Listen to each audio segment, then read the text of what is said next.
something for everybody. It's a plug-in hybrid. What is it? Stick with me here, Alan. It is the Audi Q5 Sportback PHEV TFSI Quattro S-Line.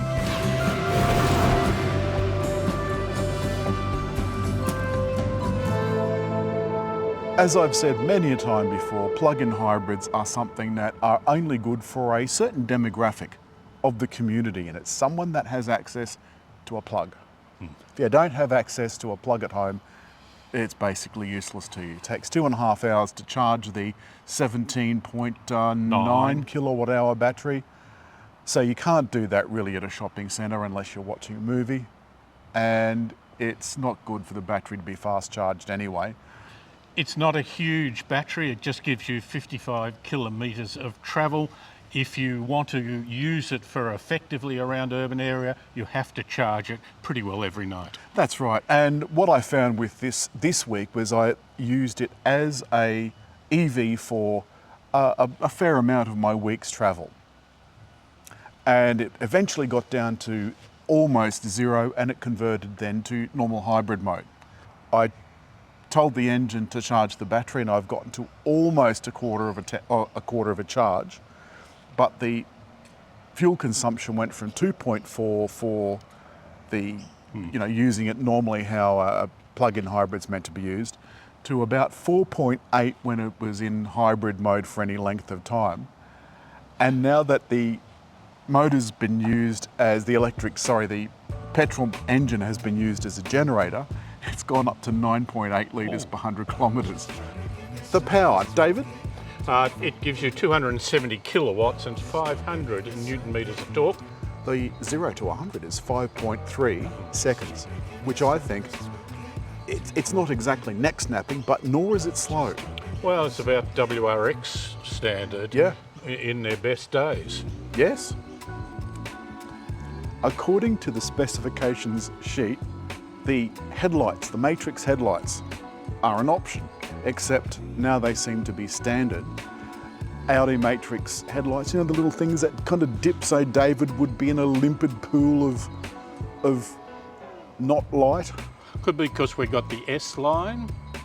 Well, I think that's all they make. Oh, okay. On the website, I haven't seen anything else. Sorry, I got lost with all the letters. Yeah. By the time I got to the end of the name, I'd lost track of where I was and what I was doing. More than enough to be going on with. But one thing I do like, the back is a lot more successful than those other brands that we mentioned as well.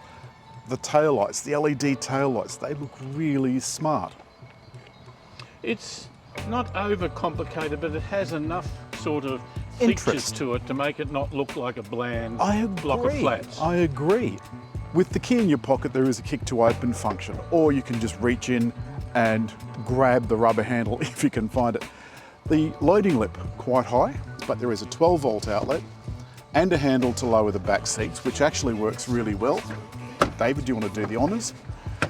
You'd have to go around and flatten them, of course. The really clever system is to pull a handle and get it to come up. Yeah, most of them just have a tape. David, pull that over there. And it reveals these two bags of cables.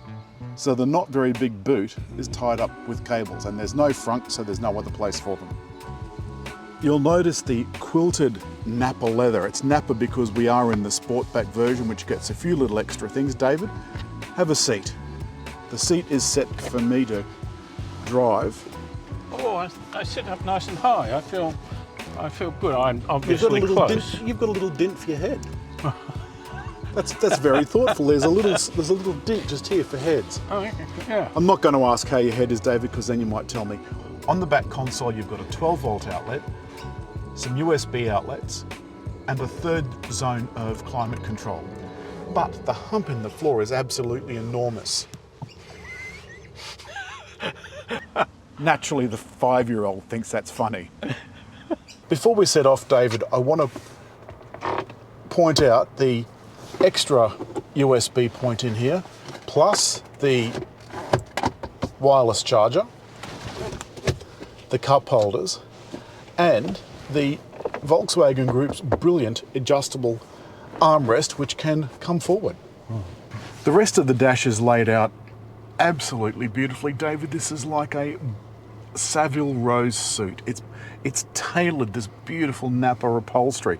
But I like down here the touch. Oh.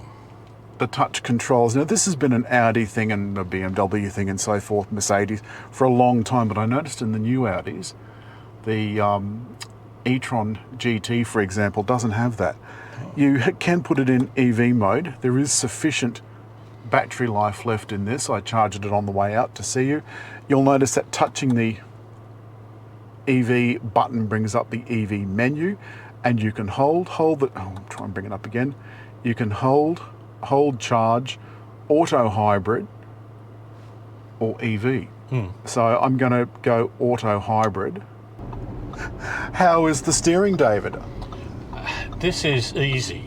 This is one of the nicest cars I've ever driven. It feels comfortable, it's smooth, and certainly if you have the ability to plug in, it's using the electric motor as much as it can. I love this.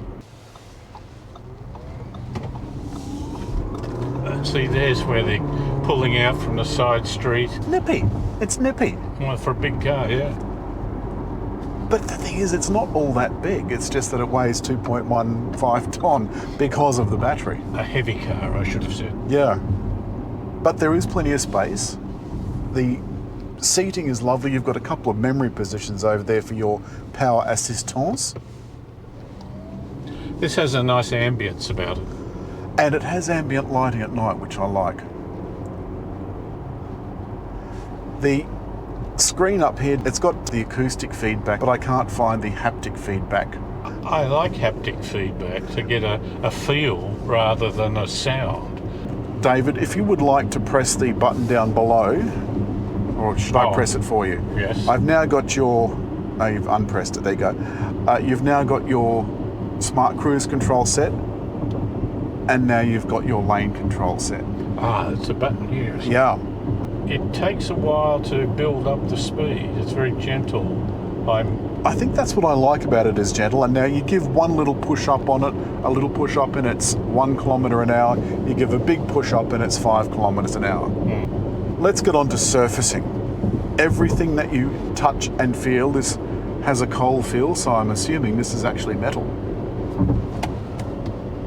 Everything is nice and soft except for the glove box. The seats are firm but soft at the same time. There is seat heating but no seat cooling. A change of drive now. I've just put the car into reverse. That mirror is dipped because I have this button over here turned.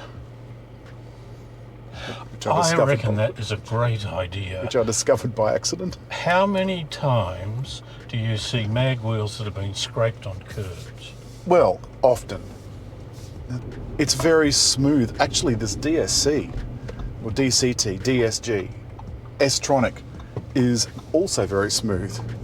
The steering is like it's been thoughtfully produced, rather than just whacking in the standard sort of stuff. I did take it yesterday on the road down to the Barara Ferry. As you know, lots of switchbacks through Galston Gorge, and this was fabulous. Absolutely fabulous.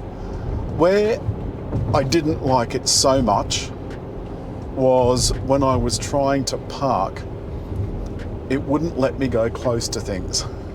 So I was trying to park at the post office and there's a bit of a hedge that overhangs the car park. And it kept trying to say no. It put the brakes on and would not let me go back. The brakes on? Yeah, it stopped and would not let me go into the parking space. But David, why don't we sum up the Audi 55 S-Line e-tronic, S-Tronic, TFSI. Yeah. Smooth? Yeah. Worth the money? I think it's prestige. I think it's got the elements about you that cost but make you feel good. The audio in this is absolutely sensational. It's got all these standard driver aids, of course, which you now need to get 5 stars.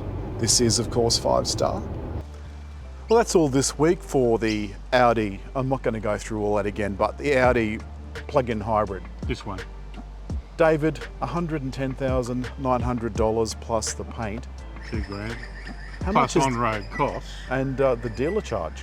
Across Australia, the dealer charges $5,000. I think that should be included as the list price. Yeah, it's 5,000 is quite a lot. So the on-road price for this, I guess, is going to be Up around the $127,000, $130,000, probably a bit more, depending. Western Australia is dearer than the eastern states. well. On that, we shall finish. As always, we will ask you to hit Like, leave a comment, and hit the little round thing too. subscribe.